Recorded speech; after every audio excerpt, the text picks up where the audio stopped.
What if I told you that there is a medieval fortress built entirely by dying nobles, where a single ruler killed up to 100,000 people in just 6 years and created a system of terror so effective that it brought the most powerful empire in the world to a standstill? The reign of Vlad the Impaler was not just brutal, it was the most systematic use of psychological warfare that medieval Europe had ever seen.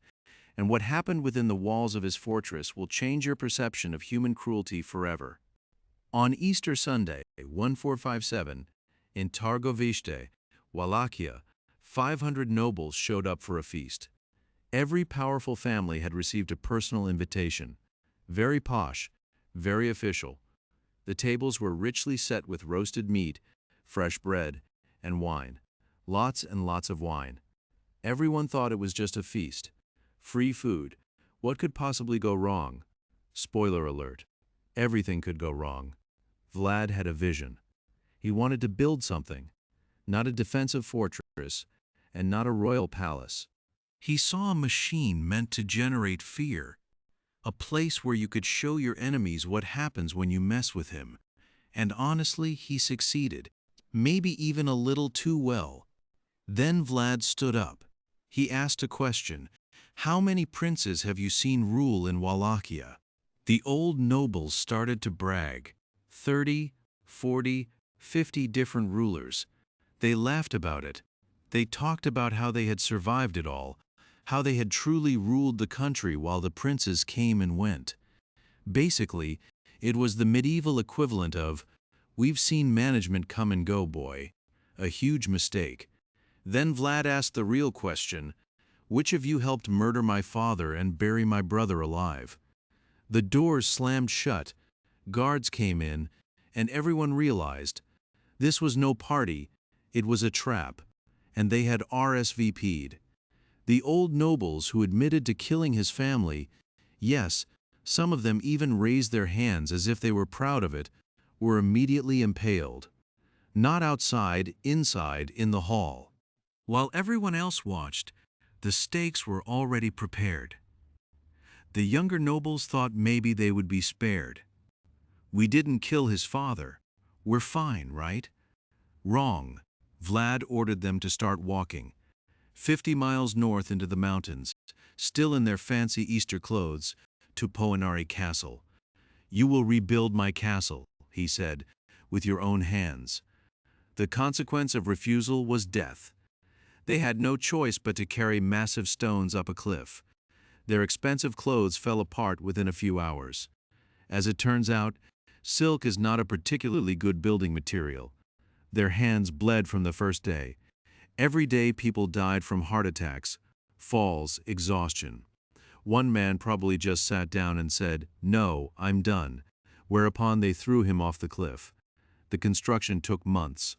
Most of them died. Those who survived looked like extras from a zombie movie. But the fortress was rebuilt. Every stone was placed by someone who deeply regretted going to that Easter party. The fortress, Poenari Castle, still stands 1,480 steps up a mountain. You can visit it. It can be found on Google Maps and so on. Reviews mention a demanding climb, steep stairs, and why did I think this was a good idea, my legs? Every stone was placed by someone who died during the construction. An interesting fact for your travel photos. The location was a very clever architectural concept, 855 meters high on a cliff. This makes it very difficult for enemies to attack. You had to run up 1,480 steps in full armor while people shot arrows at you. With this method, a few soldiers could fend off thousands. From the walls you could see for miles. Enemies from the south, you could spot them days in advance. Time to sharpen the stakes, update the torture schedule, maybe drink a coffee or whatever they drank back then. The fortress also controlled the mountain pass between Wallachia and Transylvania, important for trade and the military. However, that was not the only function of the walls. From these walls, Vlad watched people die in the valley below him. The stakes were positioned so that he could see them from his window. A better view than Netflix. Some prisoners were locked in dungeons, others were executed on the cliffs and thrown into the gorge as a warning. He had a message and he spread it. Okay, we need to talk about impalement. It's not pleasant, I know, but you need to understand the actual method behind it and why it is so terrifying. The stake was made of wood, thick, but here's where it gets weird. The end was rounded off, not sharp. And you're probably thinking right now, wait a minute, wouldn't sharp be worse? No. And here's the reason why. Sharp goes through quickly, hits vital organs. You die within an hour, maybe even faster. Vlad wanted it to take days, anything that delayed the dying process. So they rounded off the stake. They smeared it with animal fat, so it would slide better. Then they thrust it through the victim's bottom. There were specialists, actual impalement technicians, which is possibly the worst job title in history, who knew exactly at what angle to proceed to spare the heart and lungs. The stake penetrated the body and came out at the shoulder or side, at a point where death would not occur as quickly. Then they set the stake upright. They rammed it into the ground, and here physics became their worst enemy. The victim's own weight pushed them down. Slowly, inch by inch. Gravity did the work. Sometimes it took 2 whole days before they finally died a long, agonizing death. Outside of Poenari, the stakes stood like trees, hundreds of stakes in total. Some of the people were simply impaled and screaming. Others were halfway down and barely moving anymore. Those at the bottom had already been dying for days. They only twitched occasionally and let out sounds before they finally died. In June 1462, the Ottoman Sultan Mehmed II invaded with 90,000 soldiers, the largest army ever sent against Wallachia. They marched confidently toward the capital, ready to crush this tiny kingdom. They were probably already planning the victory party. Then they saw it. 20,000 stakes. On every single one was a corpse.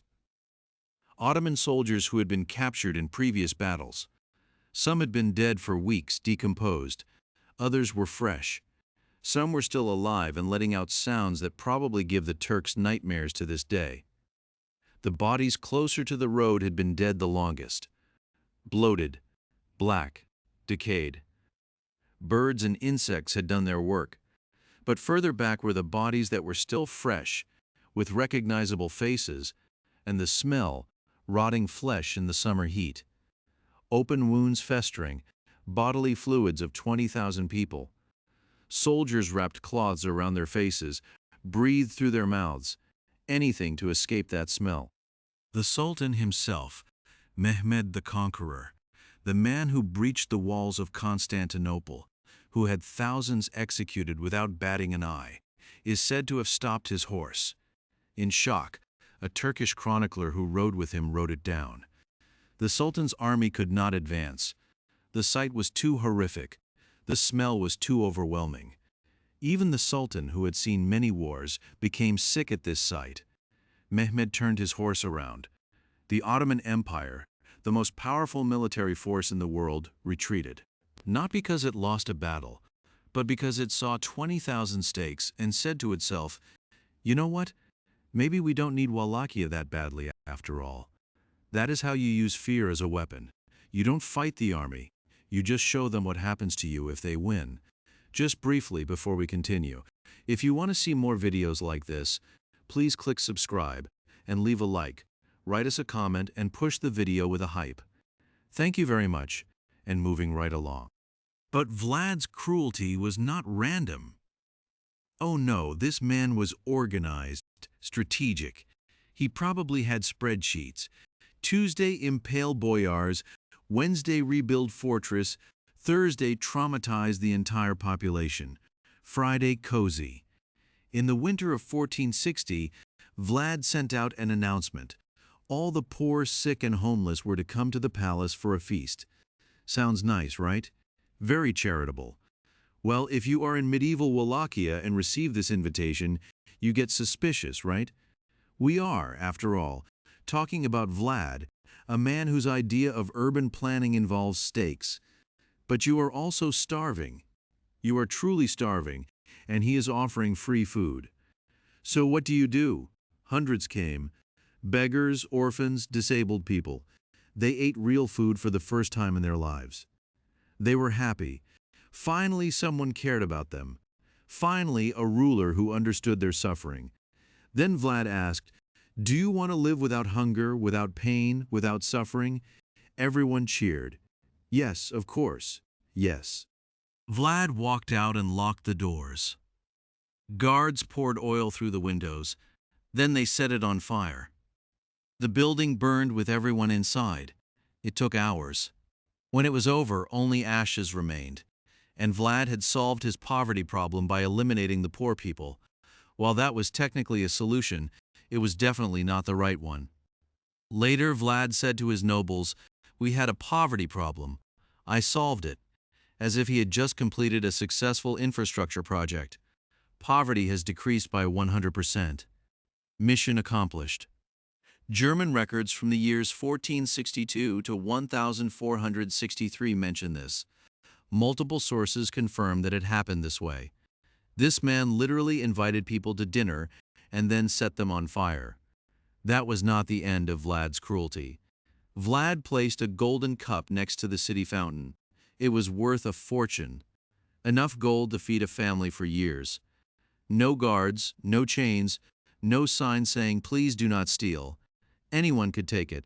It stood there for years. Nobody touched it. Not once. Not because the people were good citizens, not because they respected property, but because everyone knew that whoever stole something would be impaled in a slow way.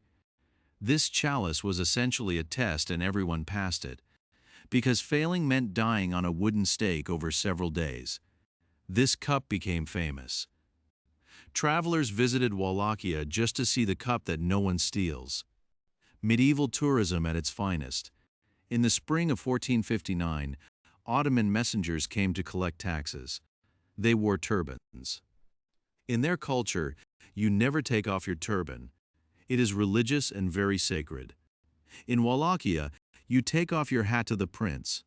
Vlad demanded they take off their turbans. They politely declined, explaining that it was against their religion. Very respectful. Vlad nodded. "I understand. You cannot take them off. So I will make sure they are never taken off." Guards held them down. They hammered long iron nails through the turbans into their skulls. He sent them back to Constantinople, still alive. The nails were still stuck in their heads. They traveled for days with iron nails in their brains. The Sultan understood the message loud and clear. A peasant was working in a field. His shirt was too short. You could see his ankles. Vlad saw it. He stopped. He asked if the man had a wife. "Yes, Your Highness." She came, probably confused as to why the prince was interested in her husband's wardrobe. Before she could explain why the shirt was too short, maybe they had run out of fabric. Maybe he had grown. Maybe medieval laundry was difficult. Vlad had her impaled, right there because of inadequate tailoring skills. The man lost his wife because of a shirt that showed his ankles. Then Vlad said to the husband, "I will get you a new wife. She will make you a proper shirt, or she will join the first one." But that was not all he did to her. The execution of the woman over a too short shirt reveals something crucial about Vlad's system. It wasn't really about the shirt. It was about absolute control. By executing someone over such a minor issue, Vlad sent his message to every person in Wallachia. There is no safety. There are no minor offenses. There are no circumstances under which you are safe from his judgment. Your life depends entirely on his decision. This led to the population living in constant fear.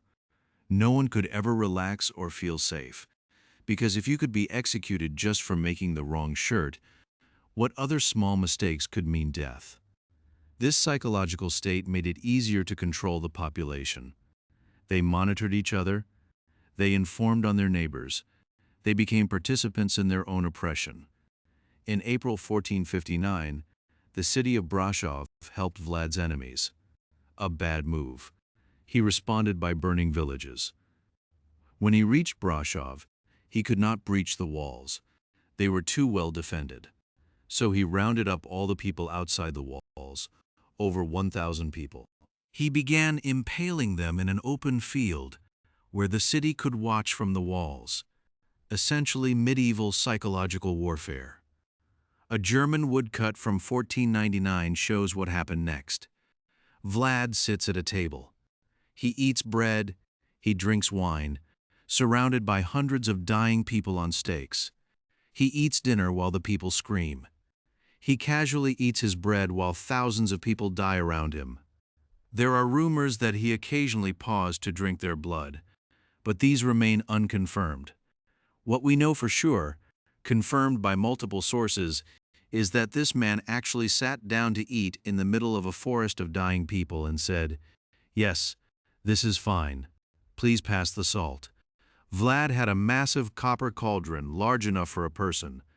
They filled it with water, boiled it, then forced prisoners headfirst through a hole in a wooden lid.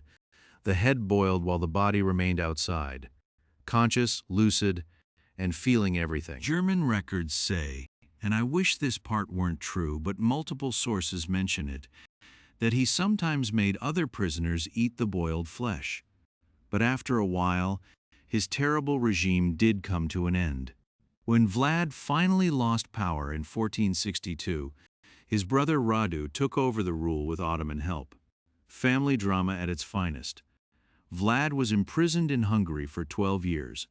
You would think 12 years in prison would change a person, give him time to reflect, think about his life choices, maybe realize, hey, I went a bit too far with the stakes and killing peasants and the short shirt. No, not even a little bit. A bishop visited the prison. He saw Vlad catching mice, torturing them, dissecting them alive, impaling them on tiny stakes, and thus creating a miniature forest of dying mice in his prison cell. He continued to practice arts and crafts with mouse torture. The bishop wrote about it, even in prison and powerless. Even without any strategic value, Vlad was still impaling things. It was no longer a political tool to deter enemies. It was a hobby. It had always been a hobby for him. Between 40,000 and 100,000 people were killed in 6 years, in a country with maybe 500,000 inhabitants in total. That is up to 20% of the entire population. 1 in 5, gone. No war casualties, no collateral damage. Torture intentionally designed to last as long as possible. If Vlad had a mission statement, it would have been making dying take longer since 1456. Vlad's terror had strange economic effects. Trade routes avoided his territory. That makes sense. Should we travel through Wallachia? Nah. I heard they impale people who look at them the wrong way. Merchants paid extra for safe passage. Some businesses went bankrupt. People fled if they could. But there were also bizarre benefits. Crime completely disappeared. Zero crime, none at all, because the punishment for theft was impalement. Slowly. Nobody steals when that is the consequence. Corruption among officials vanished. Don't pay taxes, dead. The tax system worked perfectly because the alternative was death. Foreign merchants said Wallachia was strangely the safest place to do business in Eastern Europe. Not because of justice, but because of terror. You could leave expensive goods out in the open, and they would still be there, because stealing meant dying over several days. So technically the system worked, but at the cost of thousands of lives and basic human dignity. Vlad died in December 1476. He was killed in battle against the Ottomans. His own nobles probably betrayed him. Can you blame them after everything he had done? Sorry, boss, we're switching sides. Remember that Easter thing? Yeah, we remember. The Ottomans chopped off his head. They preserved it in honey like the world's most disturbing mason jar, and sent it to Constantinople. There it was, put on a stake in the city center. The impaler was impaled. Poetic justice. A masterpiece. A perfect ending. His fortress crumbled. His empire died with him. Everything he had built was gone. But 550 years later, we are still talking about him. Bram Stoker took the name Dracula and made him a vampire. Probably the idea of such a cruel person was too hard to accept, so he had to be turned into a monster. He gave him fangs, a cape, the whole works. But the real Vlad was worse, much worse. Vampires don't really exist, but Vlad really existed. He lived on this earth. He tortured real people and apparently enjoyed it. In Romania, people have mixed feelings. Some see him as a hero. He defended the country from an invasion. He stopped the Ottomans when no one else was able to. Others saw him as a monster who went far beyond what was necessary. Both were right. He stopped the Ottomans. He protected Wallachia from conquest. But his methods were insane. It's like someone asking you to get rid of a wasp in your house, and you burn down the entire neighborhood. Effective? Sure. Proportionate? Absolutely not. The fortress still stands. You can visit it. Climb the 1,480 steps. Stand on the exact spot where he stood. Enjoy the same view. Maybe take some photos for Instagram. Vlad was spooky, but always remember what happened there. It is not just ancient history. It is a reminder of what humans are capable of when empathy completely disappears, when power knows no bounds and is in the hands of someone who cannot be stopped. Vlad proved that terror works. He defended a tiny country against the most powerful empire in the world, using nothing but his reputation and fear. But he also proved that cruelty can become an end in itself, that some people find joy in hurting others and then build entire kingdoms around that pleasure. The fortress stands empty today, quiet and peaceful, almost as if nothing evil had ever happened there. If you made it this far, congratulations. You now know way too much about medieval torture methods. You're welcome, or I'm sorry, probably both. If you found this video interesting, please leave a like and a hype, subscribe to the channel, and please check out our other videos. Thank you very much, and see you next time.